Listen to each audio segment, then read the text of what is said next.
presentation. Ben and I, IPWA Wilderness Ranger interns. Scroll through these there. So we thought we'd start the presentation with just a recap of our summer before we really get into any of the poster or anything like that. And here, we like this picture here. This is up on the way to St. Vrain Glacier, and that was our favorite hike of the summer. So we thought we'd use that photo there since it ended up being our favorite day and our favorite hike. So everything's kind of in more or less chronological order as far as our recap goes. This was our second day on the job.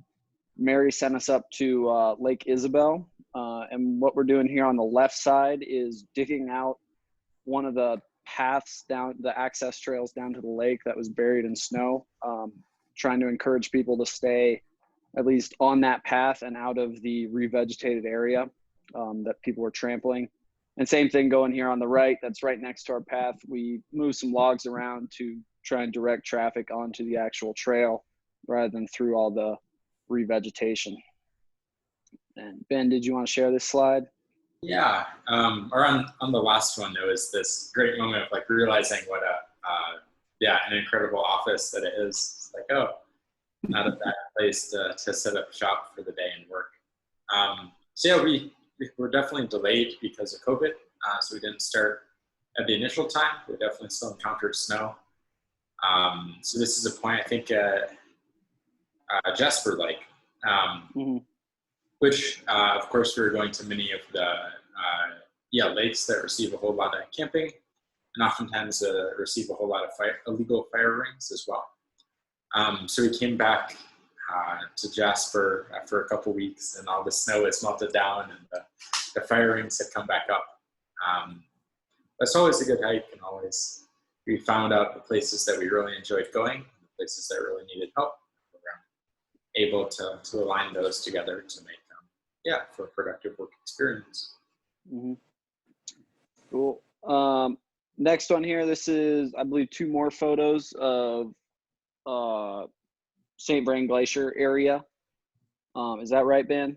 Yep. Yeah, exactly. Yeah, Ben's got all the photos because I lost all mine when I lost my phone, but luckily we still have these. But yeah, so once again, this is kind of our favorite hike, and I think we did it on the second week in, so it's really great because it set the tone for the rest of the summer and kind of got us really motivated to go explore more places and work hard all the time.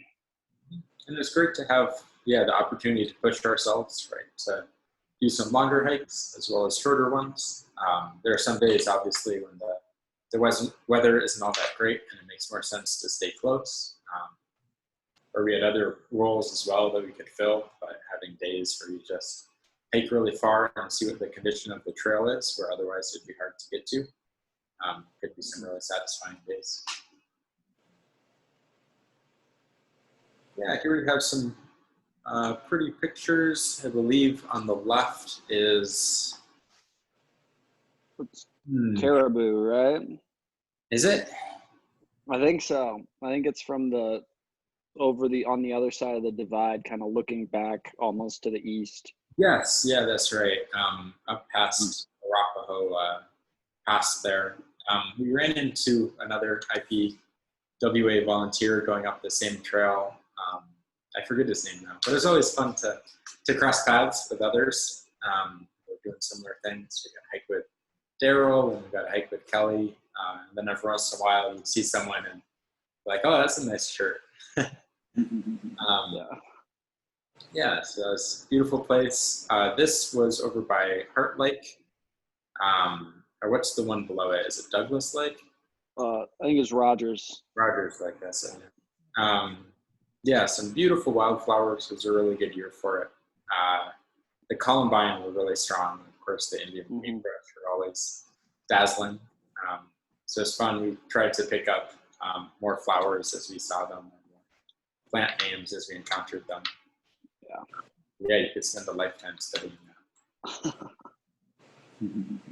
Let's see what we have next here. I just scrolled through like 3 slides there. Cool. Yeah, so here's the next one. 2 more photos on the left. That's Bob Lake. If you look carefully, that's me standing on the iceberg because How did you get on there? Holy cow. It was too tempting not to go get that picture. Yeah.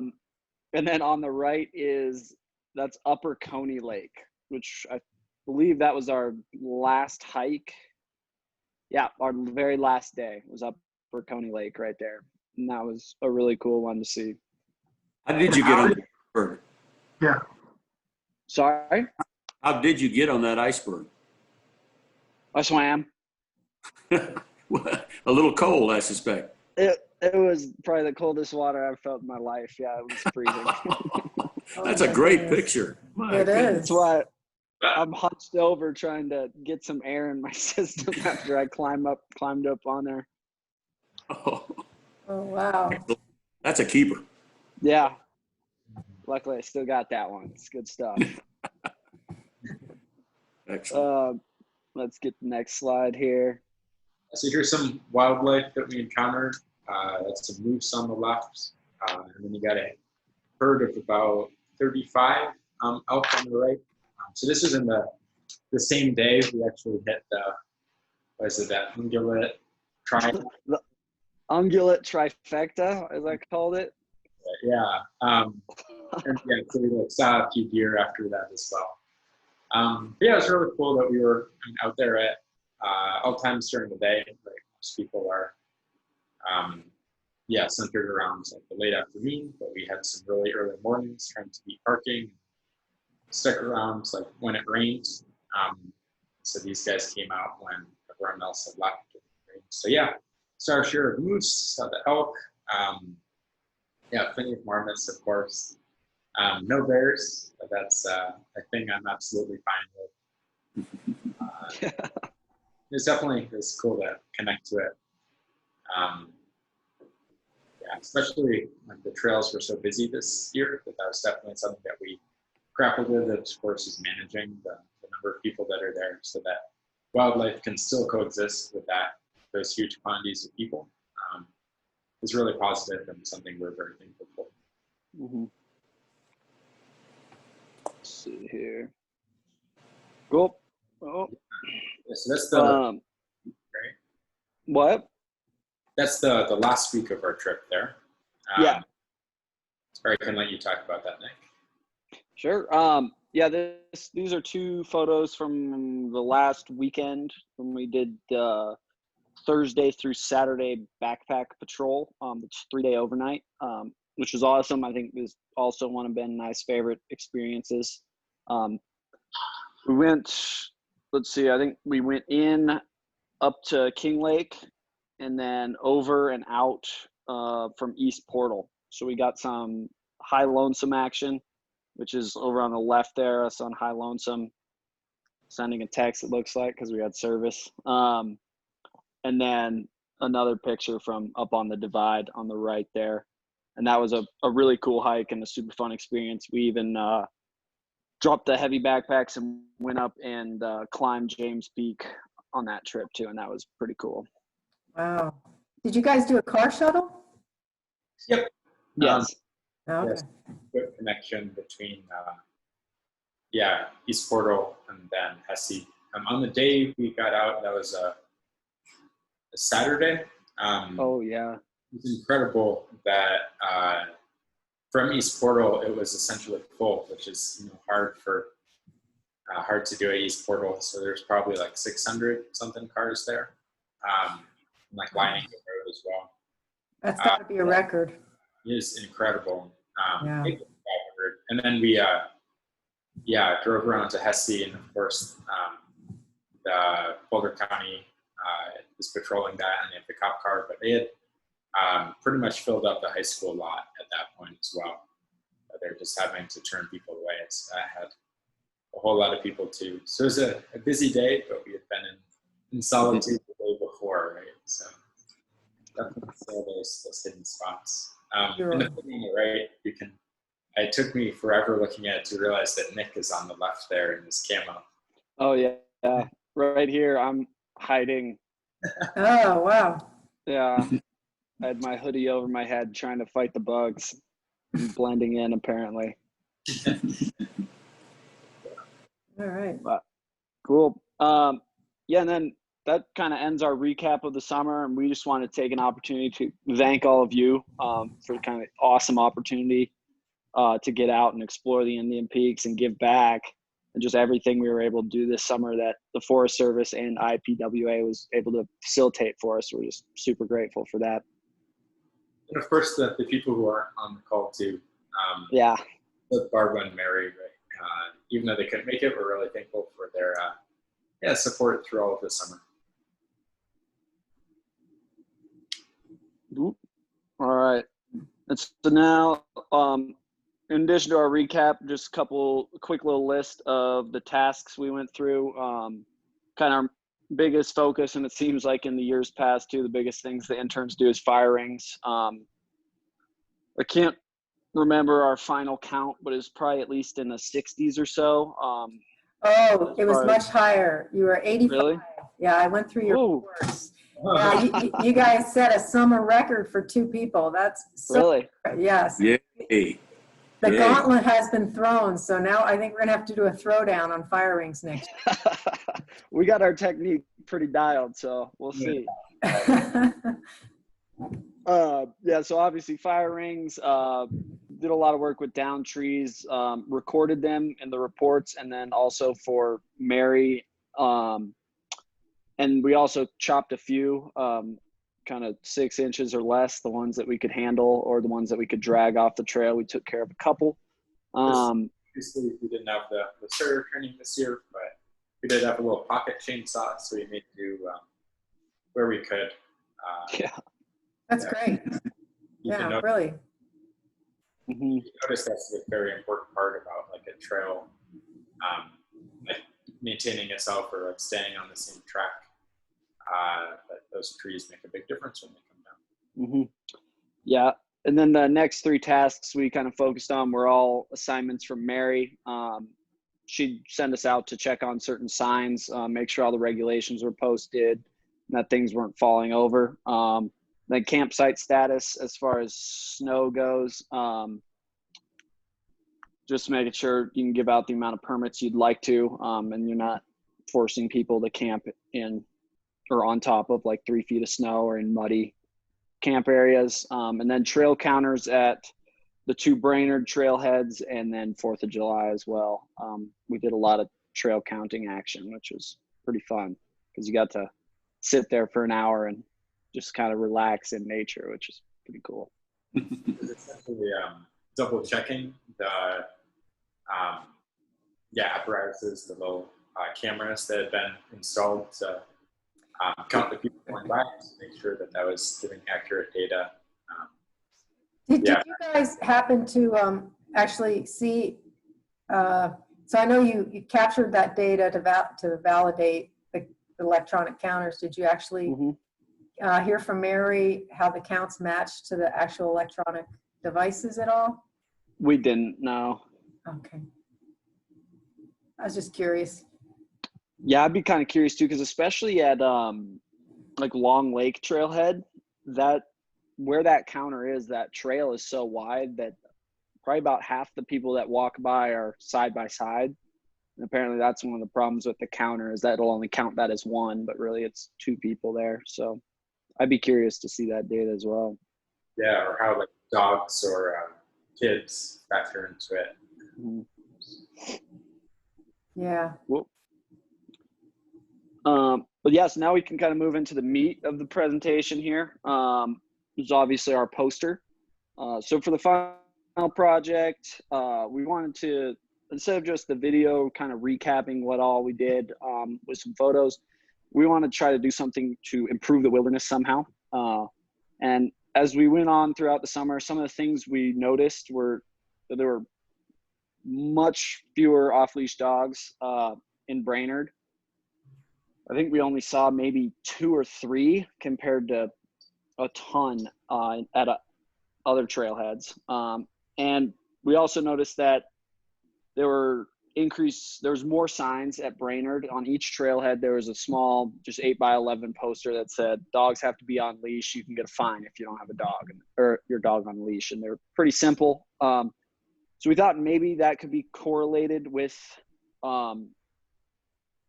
more dogs on leash.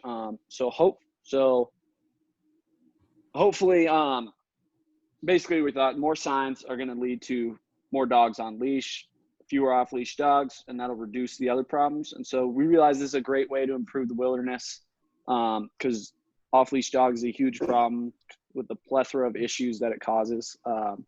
So for our final project, we decided to create a sign that could be easily posted at a lot of these trailheads, and hopefully that will lead to greater awareness for this regulation and fewer off-leash dogs. Yeah, one thing we found is that we would constantly be saying the same spiel to people. That we ask them, like, oh, do you have a leash to put your dog on? And then you go through a quick explanation of why it's important, and thank them for cooperating. But if it is possible for people to get that information or learn that information without having to interact with a ranger or a volunteer, which is definitely something that doesn't happen for a whole lot of people going out on hikes, then that could be potentially beneficial for them. So this is the poster that we came out of. We produced. We tried to use authority of the resource, which is a technique we learned from Kelly early on, and we think is really effective. So the idea is that this would be a flyer that we can put out, and it states very clearly what the regulation is, that they must be on a 6-foot handheld leash at all times. But then it also gives people an explanation of why that's important.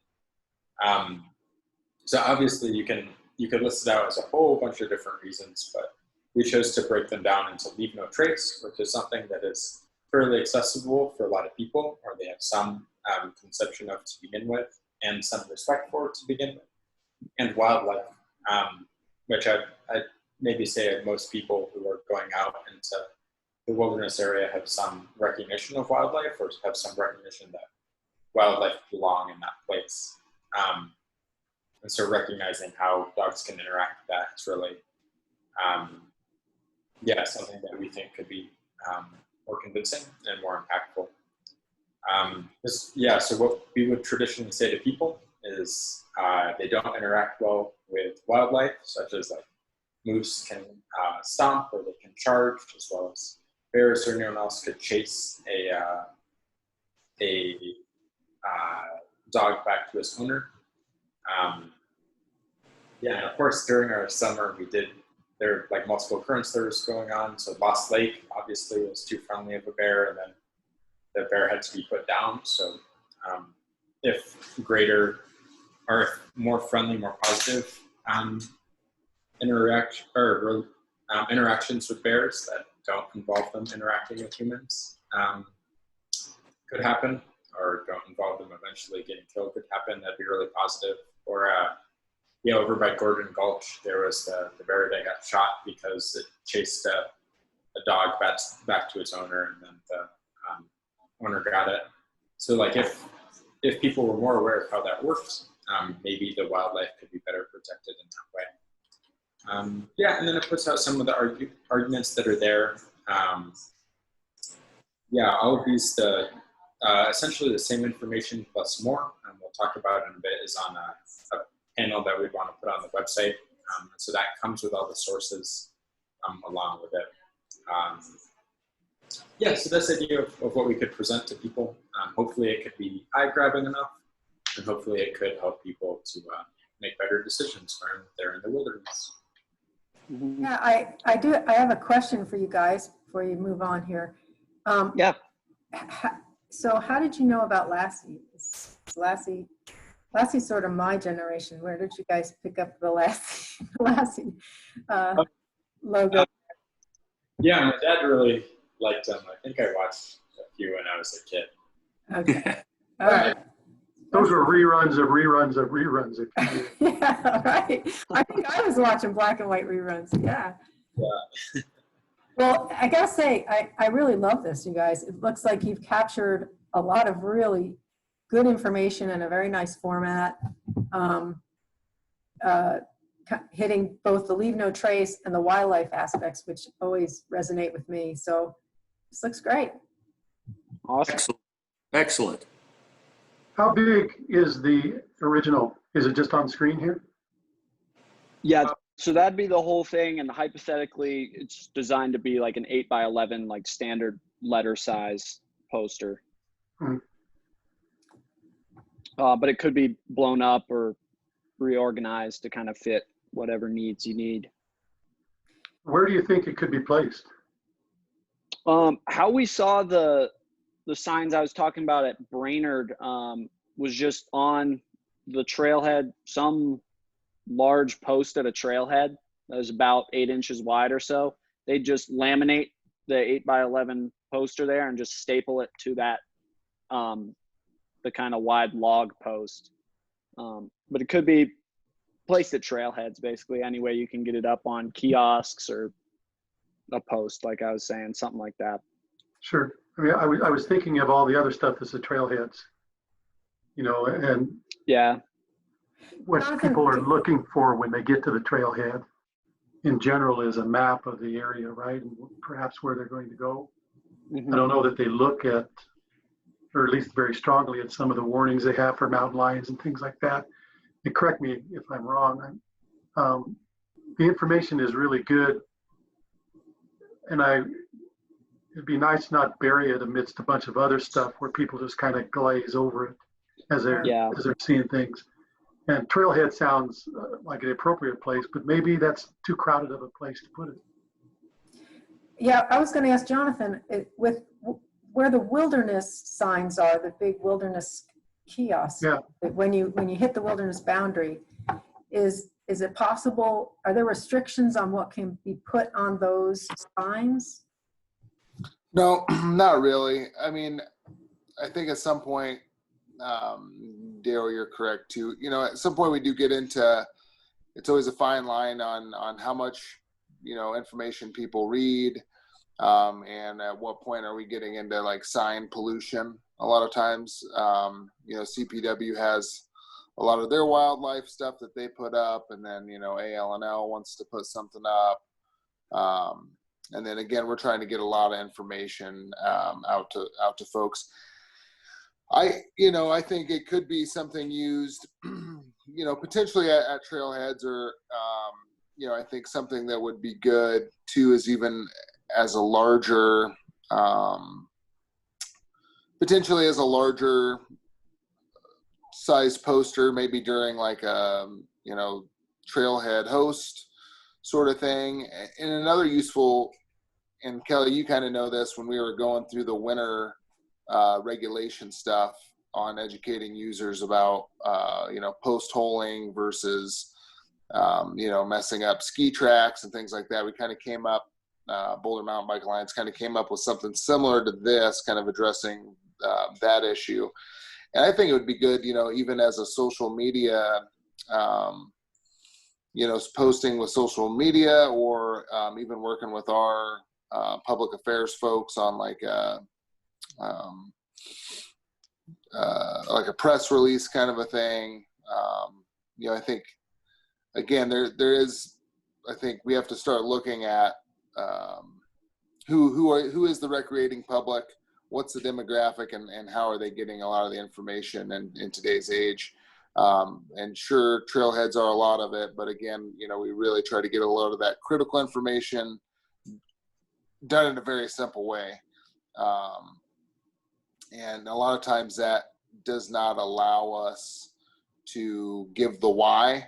It just gives the, hey, here's a big symbol with a dog on leash and you're going to get fined.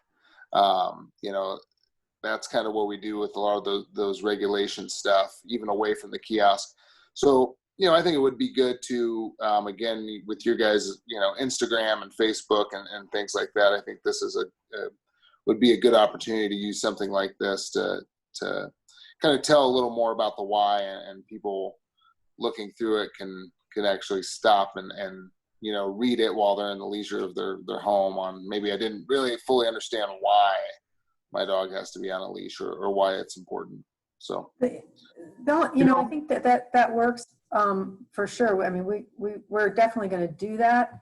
The problem I see with that is that most of our Instagram, Facebook, YouTube followers are sort of like preaching to the choir. They already know Right. this. And you know, as Ben and Nick pointed out, there are a lot of people, actually that report that we got from Ralph Swain that said how many people are first-time visitors to the wilderness. And I hear what you're saying about the sign pollution, but I wonder if there's a few strategic places we could put this. Yeah, definitely.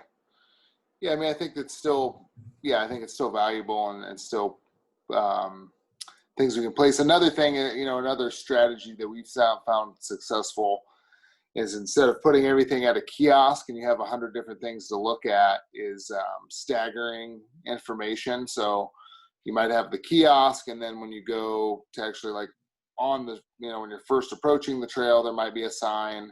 And then when we're at a wilderness boundary, that's typically where we have our wilderness, but like we just reiterate the regulations again: no campfires, dogs must be on a leash, no camping without a permit, depending on which wilderness you're in.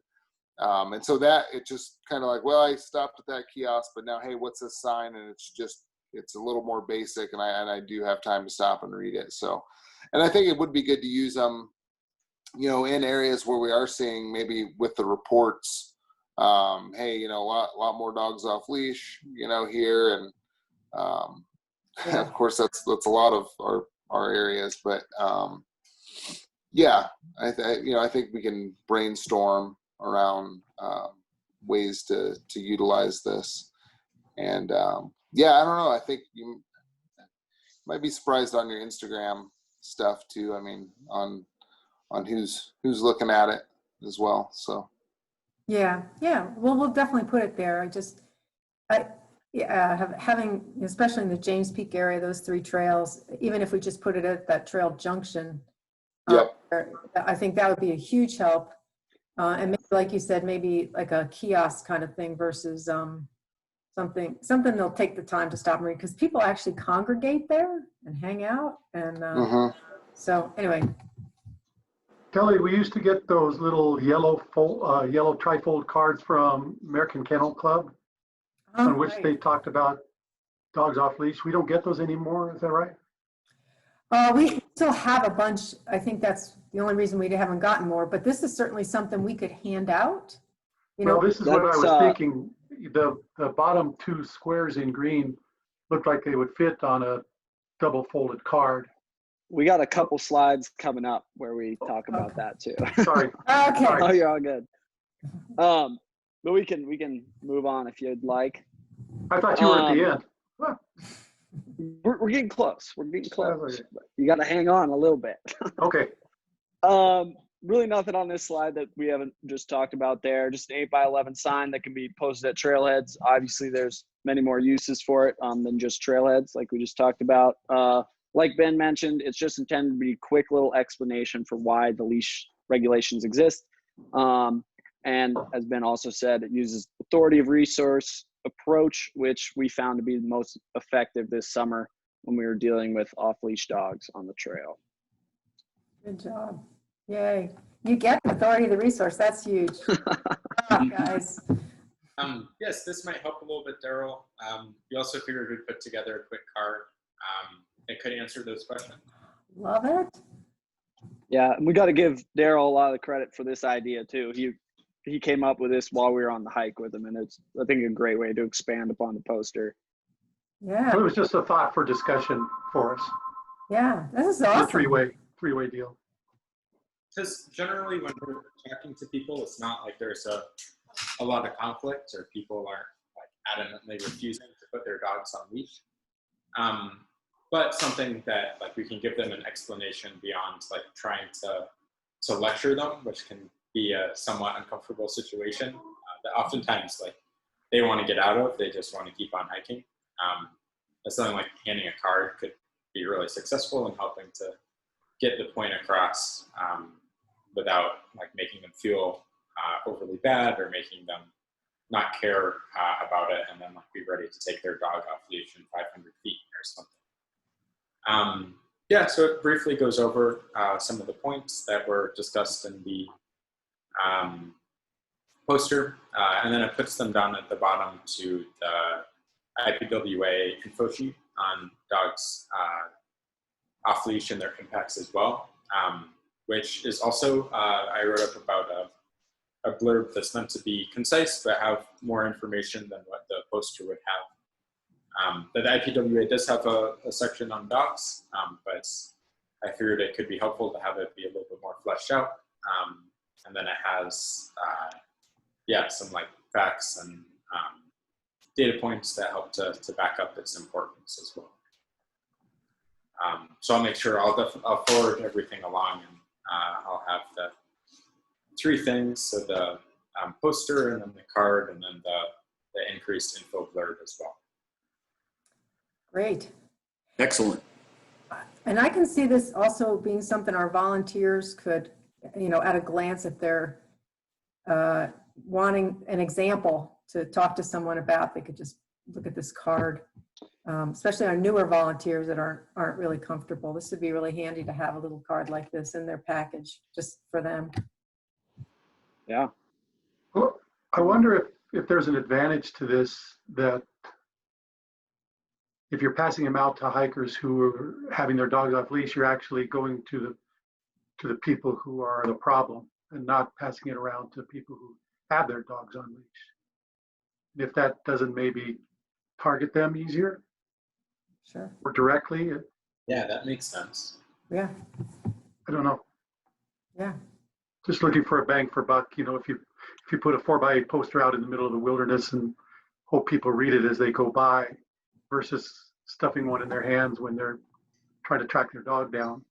Right. Seems like it might be different. Right. Yeah.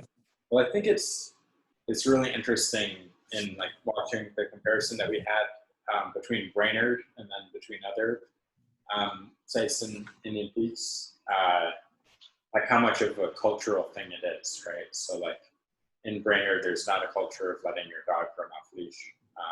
And maybe some of that is definitely probably some of it is the signs, but also like if you don't see other people who have their dogs off leash, or like people are educated about it and maybe they're engaging in a discussion with their friends or their hiking buddies, then hopefully that culture could start to change or become something that's like a given when you go to this wilderness area.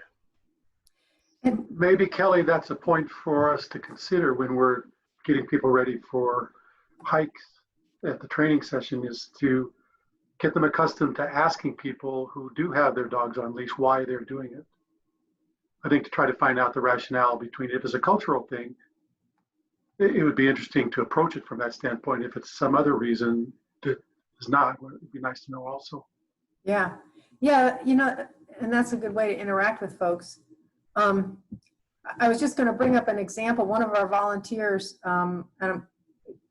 just sent me an email yesterday about a dog that was lost up at the Brainerd Lake Recreational Area. And Jonathan, I was curious if you guys keep statistics at all about lost dogs. The people contacting you about, hey, have you seen my dog, or that kind of thing. Oh yeah, we get them. Well, we get folks that ask about their lost dog, and we usually tell them that they should have been on a leash. Yeah. But no, as far as statistics, I mean, not really. I mean, there's not a whole lot we can do, and I think folks know that. Again, it kind of goes back to like the public's misperception of what it is we do, and who we are. I think we struggle sometimes with identity crisis in that regards, but it's kind of like the poop bags that they bag and leave on the side of the trail thinking that the forest ranger is going to come pick them up. But who does pick them up? Right? Yeah. Hopefully the owners, right? Yeah. Not typically. It doesn't seem. We'll pile them in the bathroom. I think.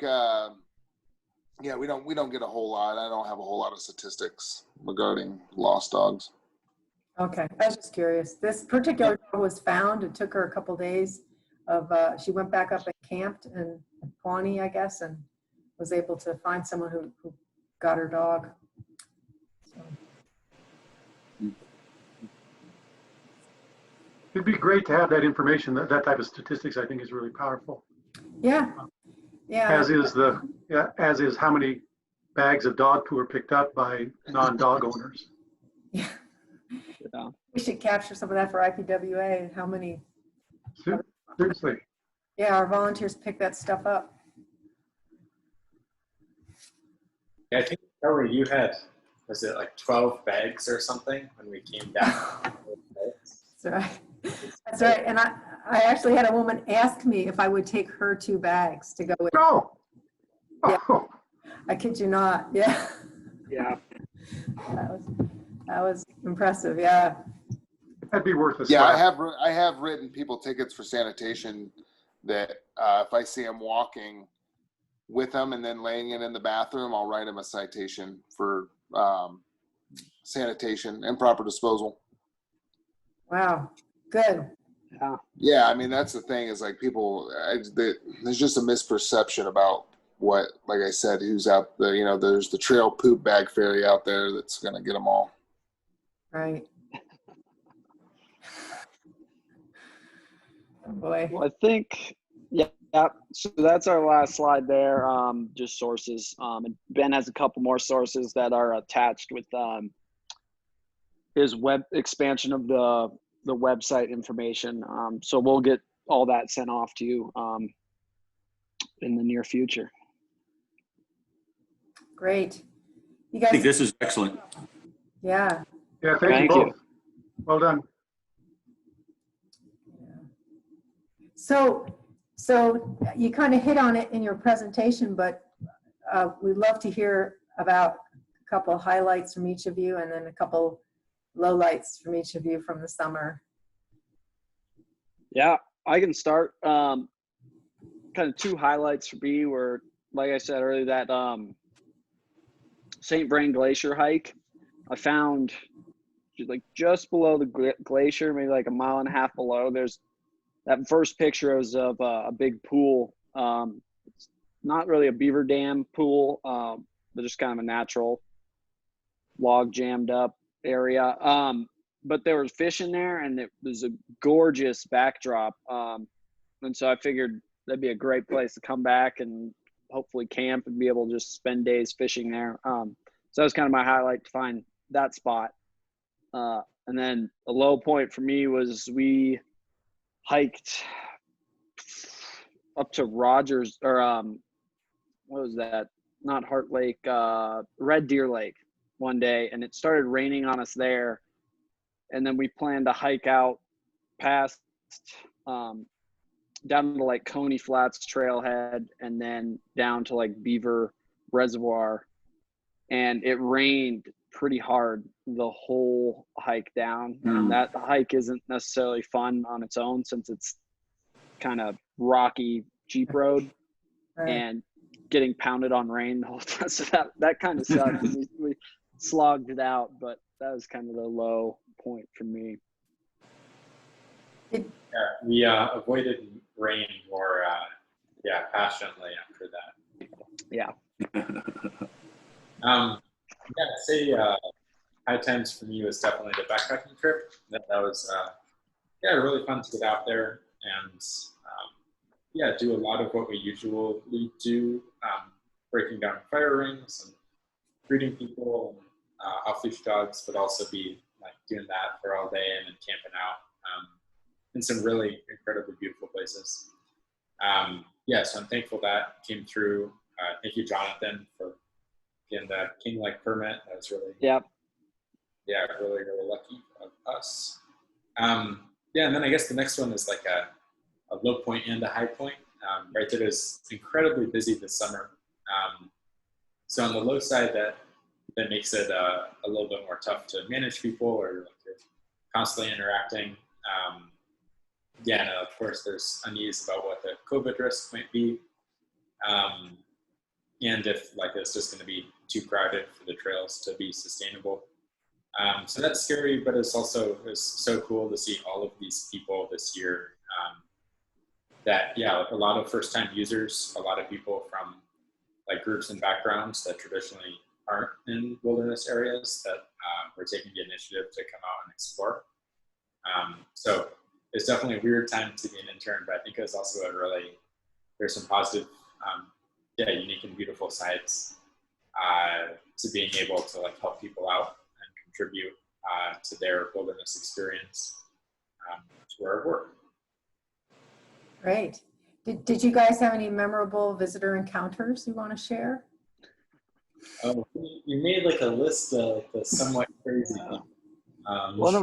One of my favorites is that we were eating lunch at King Lake one day, and like a trail runner ran up and kind of just chatted us up for a minute, and there's a storm moving in, so we warned him about the storm, being like, it doesn't look like you have a coat, this can move in quick on you, so keep an eye on the weather. And he goes, like, this is nothing.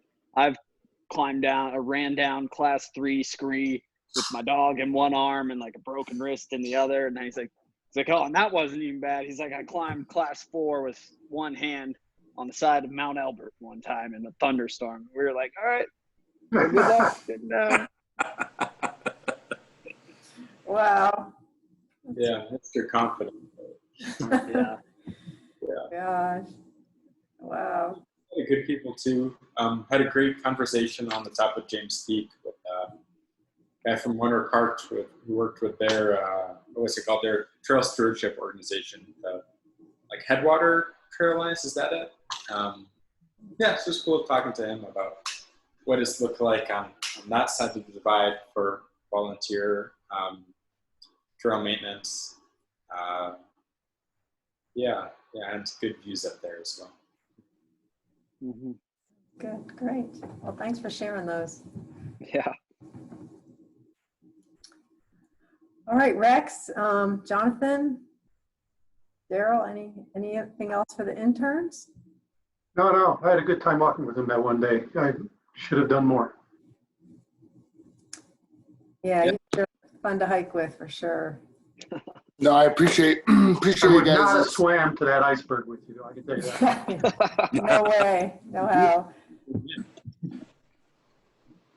No, I was just going to say that I appreciate you guys, again, taking the time and bearing with us through all this. We were on the fence, initially. I mean, we were continuing. Typically, we do the internships in January and February, and then March hit with the whole COVID thing, and there was a lot of just unknowns. And I think we felt like we could still go forward with the internship. And I appreciate you guys being flexible with everything, and just sort of apologize that at least on my end, or at least for the Forest Service, that again, it's just extremely difficult to give you guys the experience and some more of the understanding from an agency perspective that you guys probably deserved out there. Again, with us, it's just we get kind of strict mandated on if we don't need to be out there, then don't be. And then just my time is very limited, and Mary's one paid wilderness ranger for the entire eastern part of Indian Peaks and then in James Peak, and that's where all the use is. So I just appreciate you guys being flexible and bearing with us, and hopefully if we move forward with this in the future in a non-COVID world, that we can take some of your guys' feedback and put that towards something. But I'm sure coming into this, you might have expected some more interaction with us, and just on behalf of my office, just apologize that we didn't get you as much experience and much time with either myself or Mary or other aspects of the Forest Service. It's just again, even trying to get those folks to come in and be around someone that they haven't been and things like that. Well, I think we probably could have done a better job at giving you guys some more of that experience. But I appreciate again your time and your presentation, the poster, and your willingness to toughen through all this and finish up the season strong. So thanks. I'd just like to say that from the beginning, you guys had great initiative. You filled in the gaps that we didn't provide. You did a great job out on the trails, and I know you weren't excited about doing a video. I'm glad you did. This was an excellent presentation. You wrapped up the season better than anybody could have expected, I think. And I'm not surprised based on who you guys are, but I want to commend you for it all. Thank you, Rex. Thank you. All right, guys. Well, we hope all goes well going forward for you, and we hope to read good things about you someday in the somewhere, or run into you again. Feel free to come hike with us anytime. Love Awesome. to be along. Yeah, and reach out, keep in touch. Let us know what you're up to. Absolutely, yeah. And please do include me in the when you send this to Rex and Jonathan. Please include Jonathan and Rex and I all on that, and Daryl too. Yeah. We'll share it with the board, and I'm sure Jonathan will share it with Mary and Matt Henry from Forest Service. So. Cool. Yeah, well, you guys, it's seeing y'all here today. Good to see you. You guys too. We'll miss you, but good luck on your future endeavors. Yeah. Thanks. Thank you. Yep. Thanks, guys. Take care. We'll see y'all around. Bye-bye. Take care. Bye-bye.